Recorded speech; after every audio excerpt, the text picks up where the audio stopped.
So I was trying to find, is there worth for me to be equal? Well, there is no way to be equally yoked for believing and unbelief. There is no way. Hence, don't be yoked. End of story. Ooh, that's powerful.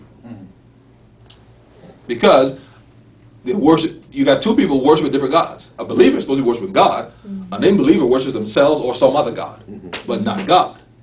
Well, if you put those two people together and they become yoked, now several ways to be yoked. I can be yoked in marriage. That's almost the worst case. Because now our spirits merge and I'm now blended.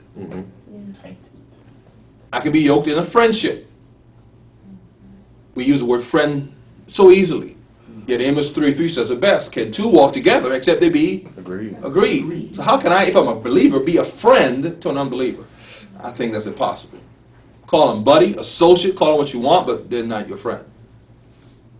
They're not your friend. And in some cases, I can be unequally yoked in business. An unbeliever, especially in a partnership. Okay? Those are things you want to look at. Let's keep reading.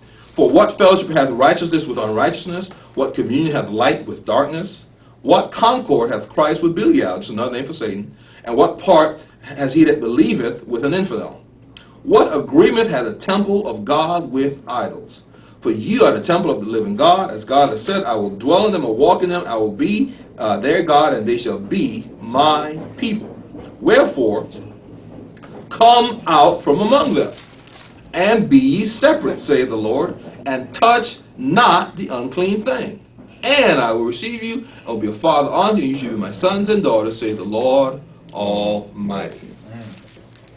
We just read in Deuteronomy 12, he said, don't add or diminish to what I just said. He just said, come out and be separate. Don't do what they do. Don't do what they do. Because the temple of God has nothing to do with idols, which is all that's in the world. Which is all that's in the world. I think we'll end there. Here's the thing.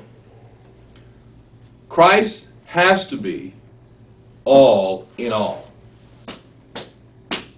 He has to be King of kings, Lord of lords. But we don't see it that way often. Minimally, we share God with our loved ones. Parents, spouses, children, and so forth.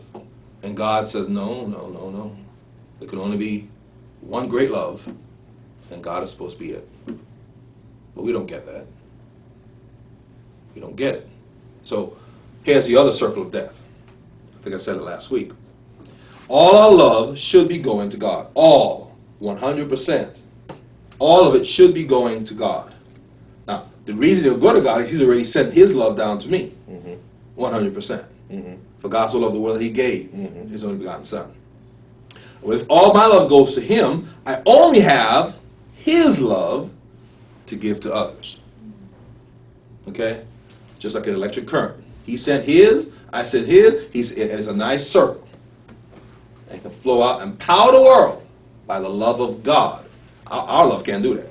Amen. Our love can't do that. All right? So same thing. I'm a heathen. At some point I had the call, I receive and I come to Christ. Okay? Now He's already given me everything I need. We know from 2 Peter it says He's given to us all things that pertain unto godliness and life. So He's given us all. So we should be then returning what to Him? Righteousness. Because He is righteous. And He's looking for us to become righteous. But we don't. Because we've been told we are righteous. The blood of Christ has made you righteous. Well, yeah, but then you sin. Hello? So something has to, you got to fix that. And you kept sinning. A righteous man does not commit sin. Because he now knows God. The definition of righteousness is someone who knows God. And because I know God, I will do nothing to displease Him. Jesus said, I am Father when I do things that are pleasing in His sight.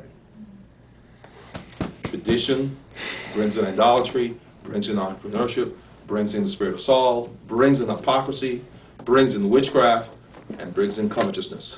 Full cut off from God. Because I now have a new God, money, or the goods of the world. And God is no longer in my sight. Amen. He's no longer in my sight. Circle of death. It's in our churches. It's been happening for a few hundred years, if not 1,000 years. And it's also why, when the Lord told us to start this church, He gave the name of this church to be Resurrected Church. Because He told us very clearly, the church is dead. And this church was to represent the new church, operating by the power of Jesus Christ. Amen. So, search in your hearts. We all have had tidbits of tradition. Mm-hmm. We all have had, even today, things in the world we still find of value. Even when someone corrects us and say, well, you know, that's against the word of God. Well, and then we make excuses for it. Understand, a little leaven leaveneth the whole lump. So what you're calling negligible is going to become a flood. That's right. Because you're not doing what thus saith the Lord.